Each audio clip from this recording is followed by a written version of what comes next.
Midnight Jon Jones has reportedly been banned from the UFC White House card, and the entire MMA community is going crazy over the news.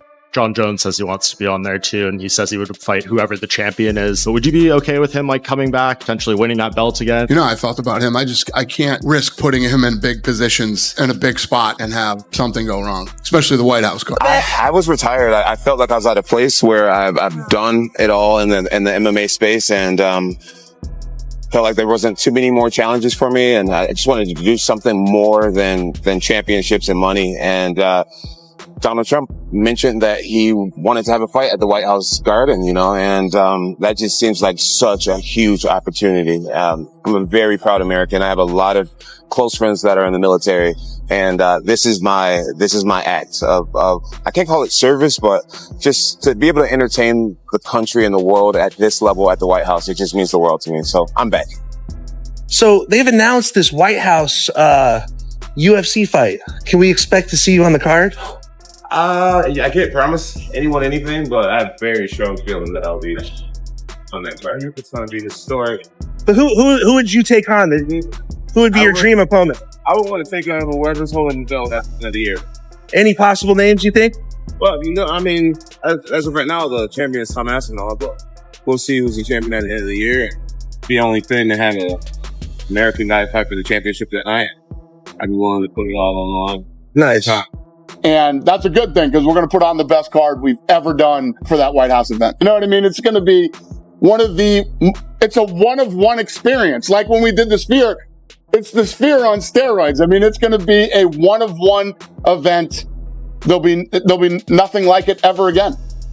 With regard to Conor McGregor, what is the holdup with his return? What do you mean? Well, I mean, the Ultimate Fighter was over back in August, and I can't imagine the plan was for him to be out as long as he's been. Well, first problem was that he broke that shin bone. He was recovering from that.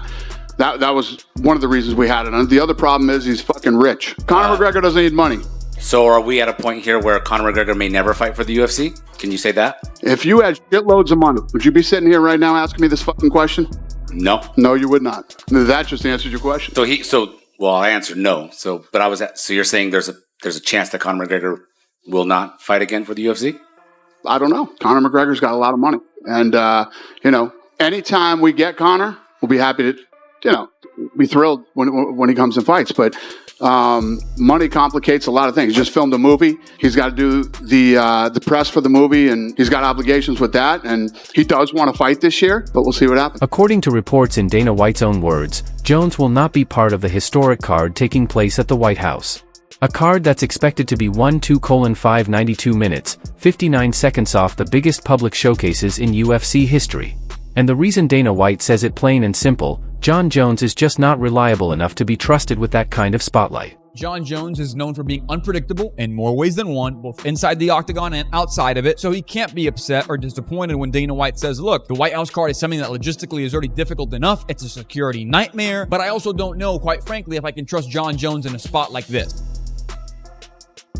Tom Aspinall just retired Jon Jones. Just as he predicted, Tom Aspinall, over a year ago, I think, said, I will retire this man without even having to fight him. He's never going to fight me. And despite all the umming and ahhing and all the fucking pretending that he was going to actually ever get in the cage with Tom Aspinall, Jon Jones has done what we always knew he was going to do. He's tucked tail and ran. Imagine calling yourself a goat and yet behaving like such a duck. I mean, this is like back in the playground. Jon Jones has got a bike. Tom Aspinall's come over and goes, give us your bike now. What you have to do then is fight. You have to defend what your shit is and say, no, you're not going to take this. And do you know what Jon Jones did? You have it. I don't want to fight. You can have it. This is unbelievable. The greatest of all time. What a load of shit. I'm sorry. Never going to call him the GOAT ever again. Because being the greatest of all time is not just about winning. And that's what Jon Jones doesn't understand. It's about how you conduct yourself throughout the whole of your career. Are you willing to fight the biggest challenges, the biggest tests, go in there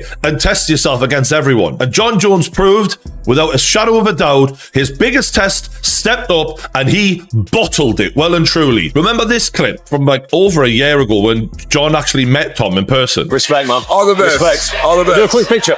Sure. Yeah? Let's get it. A face off. Okay. He wouldn't even face off with Tom Aspinall, let alone get in a cage with him. And after all of the fannying around and waiting for Jon Jones to man up and strap his balls on and defend his heavyweight title, because you've never really earned it. You beat a guy who wasn't even the champion. You beat Stipe. Oh my God, what a farce that fight was. Tom Aspinall says Jon Jones has done exactly what many people expected him to do. In his view, Jones has backed away from the challenge instead of facing it head-on. Aspinall mocked the situation by saying it's strange for someone to call himself the greatest of all time while avoiding the fight that fans want to see. He compared it to a simple playground situation. If someone tries to take what's yours, you stand up and defend it. But according to Aspinall, Jones simply stepped aside and let it go, which he believes doesn't reflect the attitude of a true champion. Aspinall went even further, arguing that being the greatest of all time isn't only about victories inside the cage. He said greatness is also defined by how a fighter carries himself throughout his career and whether he's willing to face the toughest challenges available. In Aspinall's opinion, the moment the biggest test appeared, Jon Jones chose not to take it. He pointed to an old clip from more than a year ago when the two briefly met in person, where Jones even avoided doing a face-off with him, something Aspinall believes showed the tension surrounding the potential matchup. After months of delays, uncertainty, and no clear commitment to fight Tom Aspinall, many people believe the UFC has finally reached its limit. For a lot of fans, the situation feels like long-awaited karma. While Aspinall has remained active, in shape, respectful, and ready to compete, he has also been left waiting without clarity about the heavyweight title picture. Meanwhile, Jon Jones continued posting training clips, hinting at returns, and briefly stepping back into the spotlight, but the fight everyone wanted to see never became official. If for whatever reason it falls apart and we never get to see Jon Jones versus Tom Aspinall, the UFC is not to blame. The UFC has, in my opinion, well, excuse me, I'll take that back. The UFC has, based on the conversations that I've had, not in my opinion, but what I'm reading and surmising and what's being told to me is they have made every effort in very good faith to make this fight happen. Now, obviously, when fights don't come to fruition, there's a multitude of reasons as to why fights don't happen. But in my opinion, if this fight doesn't happen, it's not because of the UFC. It's not because of Tom Aspinall as well. I think ultimately who will decide whether or not this fight happens or not is Jon Jones. Now, that's not some big breaking news, but I say that to say, yes, if Jon wants the fight to happen today, and I don't mean like the fight to actually be fought today, but like done deal today, it could be a done deal today. It's up to him, and it's always been up to him. Now, for a while, you could have said, all right, they have to meet whatever number, right? That 30 million was thrown out. Whatever that number is, Rogan walked it back. I had heard the same number, whatever. Point is, I believe that the UFC has met all the demands. Well, in a very favorable way for both guys. They both have demands. We know what Tom wants to a degree, and we know what Jon wants to a degree. I think ultimately it's on him. Now, we don't need to get into the whole, like, at what point do they need to pull the plug on this, and when's the deadline? We've done that song and dance a bunch of times, and I'm kind of tired of it. Like, they'll do it when they need to do it. They'll do it when they want to do it. They'll do it when they need Tom to fight, if Jon isn't going to be that guy. But I think at this point, there are some people who want to say, hey, the UFC didn't make Jones versus Ngannou. The UFC didn't make this big fight. The UFC didn't make that big fight. When the story is written on this fight, if it doesn't come to fruition, I don't think it will be on the UFC. I really think the UFC, based on what I'm hearing and have been told, I really think the UFC has done everything that they could to make it happen. Is the fight a done deal as of right now? No, it's not a done deal as of right now. So I don't know what he's hearing. Could it be a done deal as of today? At some point? Could it be a done deal in 30 minutes? Yes. But is it a done deal as of earlier today when I was doing some digging? No. So I don't know if we add that to the 0.05 or the 0.5 that Pizzi said, but I wouldn't celebrate just yet. I had heard a rumor that Jon Jones wanted $30 million to fight Tom Aspinall. And I did hear that rumor. And I did hear that the UFC said yes, but it is not true. So Dana contacted me, said that rumor's bullshit. So I felt obligated to tell everybody that was a fake rumor. What do you think the amount is that Jon Jones would fight him for, or do you think it's an amount? Well, apparently Jon is thinking about retiring. Yeah. And he should. I mean, he's going to have to someday. He should. I'm not saying he should retire. I'm saying he should think about it. Give the man all the time he wants. He can fight whenever he wants to fight. That's Jon Jones. He's the GOAT. So leave him alone. If he decides one day to come back, and he comes back and he wants to fight Tom Aspinall for the heavyweight title, the question is, like, how long are you allowed to hold on to the title before they start having that conversation? Now, he just knocked out Stipe Miocic, so give the man months. Give the man 5 or 6 months. Just leave him the fuck alone. But at a certain point in time, you have to decide who the heavyweight champion is. And if Tom is the interim heavyweight champion and Jon decides he doesn't want to fight anymore, he could do that. And he could do that also and then come back in a year and fight for the title. He could do that. Like, he could do whatever he wants. But he never signed the contract and never gave Dana White a clear yes or no.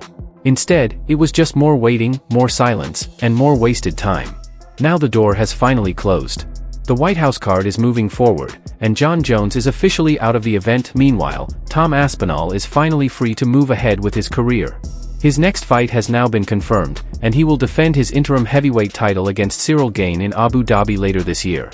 What are your thoughts on Cyril Gane being potentially the toughest opponent yet for you? A lot of people say somebody you've not really sort of faced that type of fighter in the heavyweight division. I think both me and Cyril we both have niche style for heavyweights. We don't fight like heavyweights, both of us. So this could be the fastest, the best moving heavyweight fight that anybody's ever seen. We're both great movers. We're both light on our feet. We're both elusive. So this is going to be great. And by the way, all this stuff that I've just said previously, we actually made a video this time last year, a little bit longer, when we found out that Manchester was going to come and there was going to be an event in Manchester. When I thought I was fighting Cyril Gane, but he declined it, we made a video there over a year ago now. And if you don't believe me, if you don't believe it on the timeline, look, got my teeth done now. Look at the old video. You want to zoom in on them? Hold on. Got my teeth done. Let me get right in there. I got the teeth done now. When I did this video, this was over a year ago.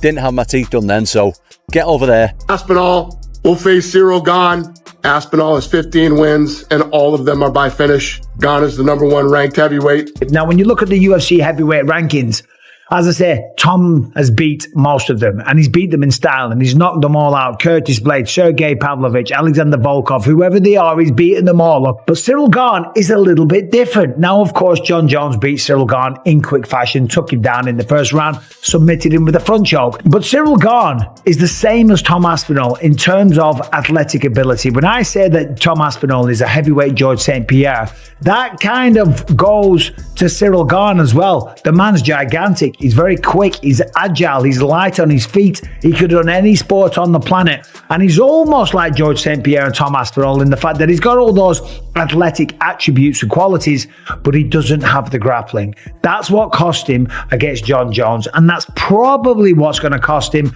against Tom Aspinall. You never know. He could clip him. This is a dangerous fight. This is heavyweight MMA. But Tom Aspinall can grapple. We've seen him take people down. He's done jiu-jitsu since he was about 15 years old. His dad is going to be on his case, and that's an absolute fact. Saying, hey, you're not messing with this guy. Take him down. Show him what you can do. Show the world your grappling capability. Remember, Cyril Gane turned Francis Ngannou into a wrestler, okay? So he's a very, very credible threat on the feet.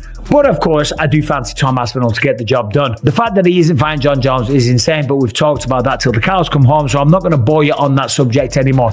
But just you wait. Jon Jones is probably going to pop up on Twitter. Can you tell us the timeline of Jon accepted the fight, went to Thailand, came back, didn't want the fight? What happened? Yeah, I wouldn't say that Thailand was the end of it. You know, we were talking about it before that. But yeah, the fight was done. We had the fight done a long time ago. So why he decided not to fight, you guys will have to ask him that. Is it accurate that there's a lot of reports about figures he was offered? Is it fair to say he was offered a lot of money to take this fight? Yeah. Listen, he was offered what he deserves for that fight. Yeah. I'll just come out and ask you. Do you think he's ducking Tom Aspinall? No. Jon Jones I said it a million times and I'll say it again. He's never ducked anybody other than that one goofy time with the Chael Sonnen thing. He's never ducked anybody. And, I think the reality is whatever changed his mind with this fight, I don't know. You'd have to ask him that. But, he's 38 years old and I don't know. Do you think if it was someone like Alex Pereira, he would fight then? And it's maybe Tom that he specifically doesn't fancy the matchup, doesn't fancy the age difference? I don't know.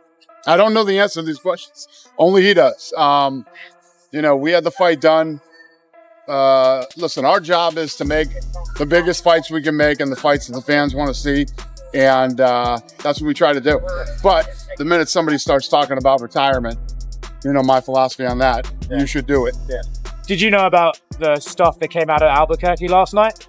I saw it today. When I saw it today, I said, "Oh, everybody's gonna think this is why he retired." Maybe that is why he retired. Who the hell knows, man? But I don't know. These are all questions you got to ask him. Yeah. We had the fight done. You saw me talking about it very confidently that this fight was going to happen, and then he changed his mind. Yeah. 2 more quick ones for me. So for Tom Aspinall tonight, he's the heavyweight champion of the world. Does that defense he did against Curtis Blades count to his official defenses? Because then he would only have 2 more to equal Stipe, or does he have to start fresh now? You guys are throwing shit at me that I haven't thought about. I have no idea, but I don't know. Okay. It seems like the most obvious choice would be Cyril Gane for Tom, but is there a chance here maybe that to start the new without Jon Jones era, we should maybe do a big super fight and maybe you can convince Alex Pereira to move up, do an Aspinall fight, something like that? Or what are you thinking about the Tom fight? Well, once I get through today, tomorrow starts International Fight Week. I'll be back in Vegas tonight, and Tom will be there all next week. So we'll sit down with him, see what he's thinking, what he wants to do. He's been great through this whole thing, and literally said, "I'll fight whoever you guys tell me to fight. I'm ready to go." So, looking forward to it. I'm looking forward to the Tom Aspinall era. And while it may not be the unification fight he truly deserved, it's still a matchup that resets the heavyweight division and gives Tom Aspinall the chance to prove he's the best heavyweight in the world. If he dominates Cyril Gane, finishes him convincingly, and continues the incredible run he's been on over the past few years, the conversation around Jon Jones might finally start to fade away. Cyril Gane isn't just a replacement opponent either. He's a fighter who has already reached the top of the division and challenged for the belt. He has shared the cage with Francis Ngannou and Jon Jones himself. Even though he came up short in those fights, many fans still consider Gane one of the slickest strikers in the heavyweight division. His speed, footwork, and ability to control range make him a serious threat for anyone. If Tom Aspinall isn't careful, Gane could create real problems inside the cage. But many fans believe Aspinall's explosive power, speed, and relentless pressure could disrupt Gane's rhythm and overwhelm him early in the fight. Now that the matchup is officially set, the entire MMA community has turned its attention toward it. Well-known voices in the sport like Joe Rogan, Chael Sonnen, and Michael Bisping have all spoken highly of Tom Aspinall and the opportunity in front of him. Who's next big heavyweight star? Tom Aspinall, the guy who just won the interim title. He's phenomenal. And he is, again, the next the next advancement of the evolution of the sport. How so? Well, because he can do everything. That guy's got elite jiu-jitsu. He's got elite takedowns. His striking is outstanding. Like, I've seen a lot of heavyweight, even Francis, who's like the greatest, scariest power striker I've ever seen in the heavyweight division. No one's scarier than Francis. Francis does not move like Tom Aspinall. Tom Aspinall is significantly faster than every other heavyweight. That's a real problem because he's a heavyweight and he's a big guy, a really big guy, but he moves so fast. And so his speed has always been like extraordinary compared to other heavyweights. Like, he just fucking moves in. It's all like fast, explosive movements. So he's got natural speed, but then he's also got a lot of training to execute quickly. So when he moves in, he closes the gap. You can see like he's fast for a big guy. Right. I want to see it so bad. John was shitting all over Aspinall, saying that I think that's a bad way to go. He was lucky that he blew his knee out with Curtis Blades because Curtis was teeing off Doing on well. him. Unless John avoided him, unless John used his wrestling to avoid exchanges, you know what that's all about. Correct. It's called the Schaub Shutdown. The Schaub Shutdown. That's a 7-part series on it. Yes. The Stipe fight, which is just like, it's a weird thing. Aspinall's an athlete, man. He's such a good athlete. Freak athlete. Very fast. Very fast for a heavyweight. So fast. Yeah, but And- we felt the same way about Cyril Gane, though. Yeah, but Cyril Gane doesn't have wrestling, doesn't have jiu-jitsu. Aspinall's like legit on the ground. Very legit on the ground. So legit that his dad owned jiu-jitsu, Jim. His dad's a black belt. He started doing jiu-jitsu at 2. Finally, we're back after over a year hiatus. Me and Cyril finally signed on the dotted line. This is the 4th time we've been matched up together. He turned down the fight early on before we were both in the rankings. After that, he fought Spivak. I said in a post-fight interview after I beat Tibora, I'm going to go to Paris. I'm going to be sat front row for Cyril Gane against Sergey Spivak. I'm going to beat the winner, and then I'm going to beat Jon Jones. I went to Paris. Cyril, unfortunately, turned down the fight on a second occasion. Third occasion, I fought Curtis Blades. The original opponent was Cyril Gane. Unfortunately, Cyril Gane was busy that day. Cyril was filming his Netflix series. Can't remember what it's called, but I'm sure you can check it out now on Netflix. And now we are matched up for the 25th of October, Abu Dhabi. Me and Cyril. The 4th attempt is here, and this is Cyril's 3rd title shot. So we are going to try and get rid of Cyril Gane from the title picture for good. Some people are even calling Tom Aspinall the most promising heavyweight since Fedor Emelianenko. That praise brings a lot of pressure, and now the expectation is for Aspinall to make a major statement, not only for himself but for the entire heavyweight division. At the same time, the shadow of Jon Jones still lingers over everything. Even though Jones is reportedly off the White House card and Dana White has ruled him out for now, many questions remain. Will he return later this year, or is he truly finished with the sport? Is he waiting for the belt to change hands before stepping back into the cage, or was this whole situation simply a long exit from a fight he never wanted in the first place? For nearly a year, the UFC heavyweight division has felt stuck in uncertainty. Now, with Tom Aspinall vs Cyril Gane officially confirmed, the division is finally starting to move forward again. But the Jon Jones situation is far from over. It may be quiet for now, yet the story hasn't completely ended. The longer Jones stays silent, the more influence he risks losing.